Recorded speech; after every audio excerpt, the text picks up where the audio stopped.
এখন যে প্রতিমাটা দেখছেন বর্ধমান জেলার ভাতার থানার অন্তর্গত কামারপাড়া গ্রামের মা ঘাটের Kali.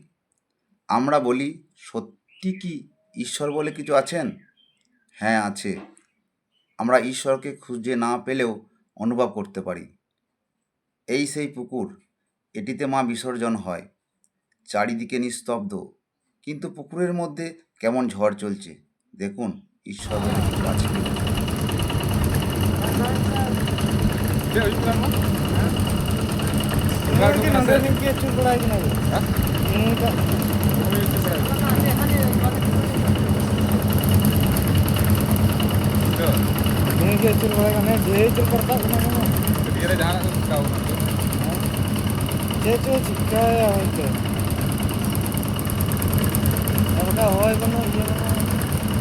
Aku rumah pes kau tu.